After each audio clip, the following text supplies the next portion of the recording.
Good evening, everybody. Welcome back to another installment of Scott's Selections here on March 21st.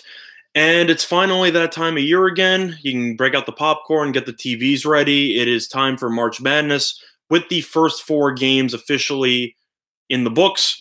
And just as my bracket so far has gone, I got all four of the first four games correct so far. So I'm in currently most bracket pools don't include that. But I'm in a bragging rights one with my dad that's been running around for a couple of years, and it's nice to break out the brooms in the first four matchups, and it's especially nice for a betting standpoint as we ended up winning again yesterday as we took Arizona State -2 against St. John's. They ended up winning by 9. They were up by double digits at halftime, and that brings our record on this show, I should say, to a very nice 10-3 so far, with StatSalt.com and Scott Selections at all lines of -110. So far, if you've tailed all 13 of my picks, you have made about 6 units, give or take. And overall, very excited about how well so far I've been reading the board, and I look forward to that carrying over into March Madness. And hopefully, I already did my bracket preview. I hope all of you are looking forward to either tailing my picks or even if you're rooting against me. Good luck to you, and hopefully we can all profit together. But our play on the first round of March Madness and the first day on the March 21st, we are going to be taking actually a total in this game, which we haven't done in a while. And it's an even more specific type of total. We are going to be looking at the St. Mary's and Villanova first half under 59.5. Now, I know that before... I know that people are immediately going to think, why would I take the first half and not the full game when the full game's at roughly 130? And the answer for that is simply due to late game fouling. As you've seen in the first four games of the NCAA tournament, there have been double-digit points scored in practically every single one of those games within the last 2 minutes, just because of teams down 10 fouling because it's an elimination game and they don't want to go home. Saw that in the St. John's game. That was a big thing in the Belmont game against Temple. That game had a lot of points in the last 2 minutes due to fouling, and I simply don't want to involve myself in a situation where teams are fouling every single second in the last 2 minutes of the second half to potentially push a game over. I think that the first half total is significantly safer with the under 59.5. Now to move on as to why, or just actually to give a brief introduction with regard to the setup of the game. The game is going to be in a neutral site in the Xcel Center in Connecticut. St. Mary's is 22-11 this season with an 11-5 record in conference play and a conference tournament title to boot, while Villanova is 25-9 with a 13-5 record in conference play, and they also won their conference tournament. Now, for some trends, the under is 6-1 in St. Mary's last 7 NCAA tournament games. The under is 13-2 in St. Mary's last 54 Thursday games, and the under is 36-13-2 in St. Mary's last 51 games following a straight-up win.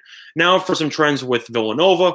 The under is 5-1 in Villanova's last 6 games versus a team with a winning percentage above 60%, and the under is 10-2-1 in Villanova's last 13 non-conference games.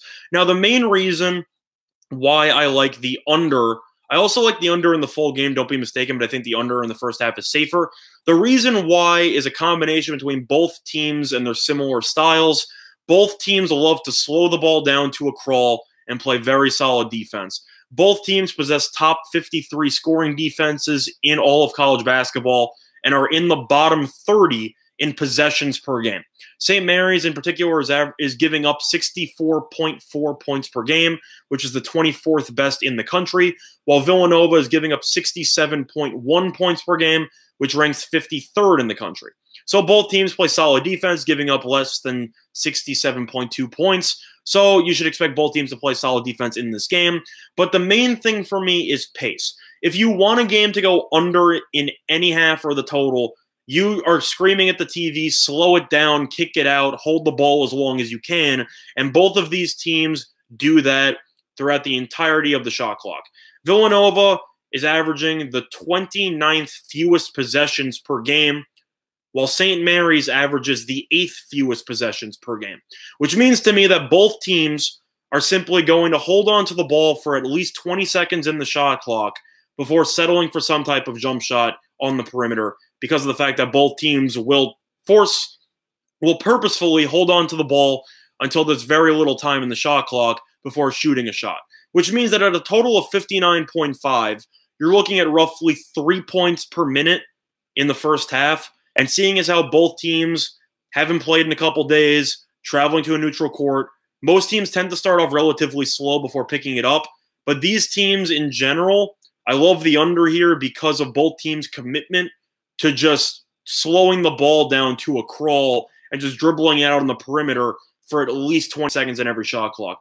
Plus, since there's going to be less shot attempts in this game, because of the fact that there will be more time to spend dribbling out the clock, you will have less fouls in this game, which should also result in less free throws due to the fact that both teams should not be in the bonus anytime soon or anytime immediately in the first half.